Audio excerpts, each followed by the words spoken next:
Hello everyone, SK knowledge YouTube চ্যানেলে সকলকে স্বাগত জানাই। আজকে তোমাদের সঙ্গে ডাব্লিউবিপিএসসি মিসলেনিয়াসের কিছু জিকে প্রশ্ন নিয়ে আলোচনা করব।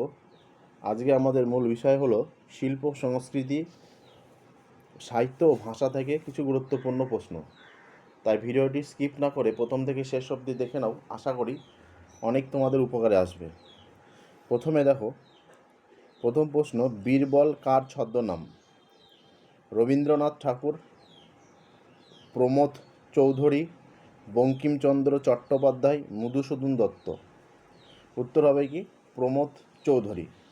এবার প্রমথ চৌধুরীর কিছু গুরুত্বপূর্ণ প্রবন্ধ হলো, যেমন বীরবঙ্গের হালখাতা, তেল নুন লকড়ি, রায়তের কথা ইত্যাদি। পরের প্রশ্ন দেখো, বাংলায় কোন কবিকে বিদ্রোহী কবি বলা হয়? রবীন্দ্রনাথ ঠাকুর, কাজী নজরুল ইসলাম, তারাশঙ্কর বন্দ্যোপাধ্যায়, চিত্তরঞ্জন দাস। বাংলায় বিদ্রোহী কবি বলা হয় কাজী নজরুল ইসলামকে। পরের প্রশ্ন দেখো, বুদ্ধ চরিতের লেখক কে ছিলেন? অপশন দেখো, বুদ্ধ ঘোষ, নাগার্জুন, পাণিনি, অশ্ব ঘোষ। উত্তর কী হবে? বুদ্ধ চরিতের লেখক হচ্ছে অশ্ব ঘোষ। এটি মূলত সংস্কৃত ভাষায় লেখা ছিল। পরের প্রশ্ন দেখো, ইন্দিরা ঠাকুরন চরিত্রটি কোথায় পাওয়া যায়? পথের পাঁচালী, আরণ্যক, দেবযানী, ইচ্ছামতি।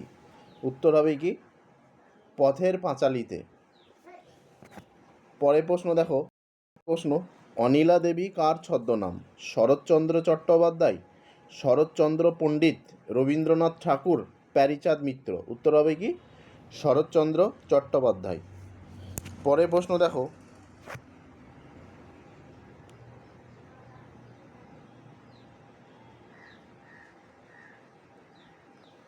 1821 সালে বাংলায় সাপ্তাহিক সংবাদপত্র সংবাদ কৌমুদি কে প্রকাশ করে? রাজা রামমোহন রায়, মধুসূদন দত্ত, বঙ্কিমচন্দ্র চট্টোপাধ্যায়, অরবিন্দ ঘোষ। উত্তর কী হবে?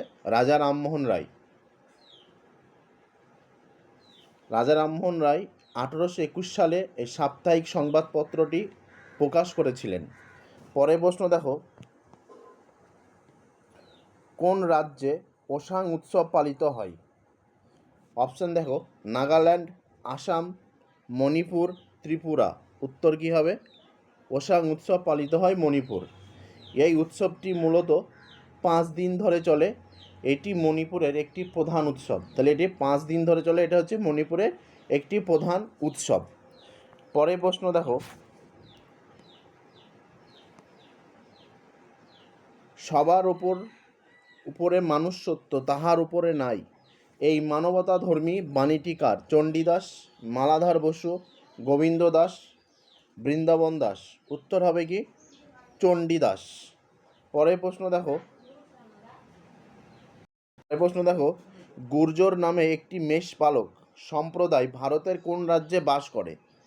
পশ্চিমবঙ্গ, আসাম, ত্রিপুরা, উত্তরপ্রদেশ, উত্তরাখণ্ড, তামিলনাড়ু, রাজস্থান, মধ্যপ্রদেশ, হরিয়ানা, উড়িষ্যা, মেঘালয়, নাগাল্যান্ড। উত্তর কী হবে এখানে? উত্তর হবে রাজস্থান, মধ্যপ্রদেশ, হরিয়ানা। পরের প্রশ্ন দেখো, পশ্চিমবঙ্গের কোন জেলায় ছৌ নৃত্যের উৎপত্তি হয়েছে? পশ্চিম মেদিনীপুর, ঝাড়গ্রাম, পুরুলিয়া, পূর্ব মেদিনীপুর। উত্তর কী হবে? পুরুলিয়া জেলায়। পরের প্রশ্ন দেখো, ইনকলাব জিন্দাবাদ স্লোগান কে দিয়েছিল? অপশন দেখো, বাল গঙ্গাধর তিলক, সুভাষচন্দ্র বসু, রাসবিহারী বসু, ভগৎ সিং। উত্তর হবে কি ভগৎ সিং। ইনকলাব জিন্দাবাদ কথাটি একটি উর্দু শব্দগুচ্ছ। এই কথাটির অর্থ হলো বিপ্লব। এই স্লোগান প্রথম ব্যবহার করেছিল কে? ভগৎ সিং। পরের প্রশ্ন দেখো, one life is not enough শীর্ষক আত্মজীবনীটি কে রচনা করেন? অপশন এ কে Natwar Singh, option B Arjun Singh, option C Brajesh Mishra, option D Sanjay Babu. উত্তর হবে কে নটবর সিং। কে নটবর সিং ছিলেন ভারতের প্রাক্তন বিদেশমন্ত্রী। নেক্সট দেখো,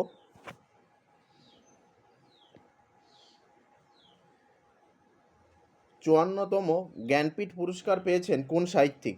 কিরণ দেশাই, বিক্রম শেঠ, অমিতাভ ঘোষ, অনিতা দেশাই। উত্তর হবে কি অমিতাভ ঘোষ। পরের প্রশ্ন, ডোগরার যে অঞ্চলে বসবাস করেন তা হলো কাশ্মীর, উত্তরে কাশ্মীর সমতল ভূমিতে, জম্মুতে, পুঞ্চে। উত্তর হবে কি জম্মুতে। পরের প্রশ্ন দেখো, ড্রেন অফ ওয়েলথ বইটির লেখককে? মহাত্মা গান্ধী, জওহরলাল নেহেরু, রমেশচন্দ্র দত্ত, দাদাভাই নৌরোজি। উত্তর হবে কি দাদাভাই নৌরোজি।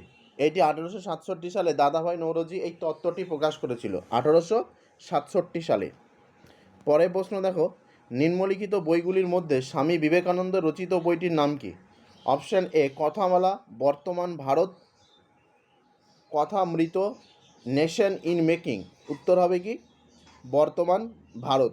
এই প্রশ্ন দেখো, কাদম্বরী গ্রন্থের রচয়িতাকে? Option A Bhavabhuti, Kalhana, Kshemendra, Banabhatta. উত্তর হবে কি বাণভট্ট। বাণভট্ট এই বইটি সংস্কৃত ভাষায় লিখেছিল। পরের প্রশ্ন দেখো, 2014 সালের জুন মাসে হিলারি ক্লিন্টনের নতুন প্রকাশিত বইয়ের নাম কি? Hard choices, drain of wealth, the red sari, I do what I do. উত্তর হবে হার্ড চয়েস। পরের প্রশ্ন দেখো, মোহিতলাল মজুমদারের কাব্যের প্রধান বিষয় কী ছিল? সুখবাদ, দেহবাদ, দুঃখবাদ, ঈশ্বরবাদ। উত্তর হবে কি দেহবাদ। মোহিতলাল মজুমদারের কয়েকটি উল্লেখযোগ্য কাব্যগ্রন্থ হল দেবেন্দ্র মঙ্গল, হেমন্ত গোধূলি ইত্যাদি। পরের প্রশ্ন দেখো, কোন উপজাতি ভাষাকে পশ্চিমবঙ্গের সরকারি মর্যাদা দেওয়া হয়েছে? ইউনেস্কো দ্বারা বিপন্ন হিসাবে বিবেচিত হয়েছে? কুরুক, সদরি, কুরমালি, সাঁওতালি। উত্তর হবে কি কুরুক ভাষা। এটি পশ্চিমবঙ্গের সরকার জনজাতীয় ভাষা কুরুক সরকারি ভাষাকে স্বীকৃতি দিয়েছে। এই ভাষাটি হলো দাবির পরিবারের মাতৃভাষা। আজকে ভিডিও এ পর্যন্ত। ভিডিওটি ভালো লেগে থাকলে অবশ্যই লাইক কমেন্ট শেয়ার করবে, আর এইরকম নতুন নতুন ভিডিও পেতে অবশ্যই চ্যানেলটি সাবস্ক্রাইব করবে। ধন্যবাদ।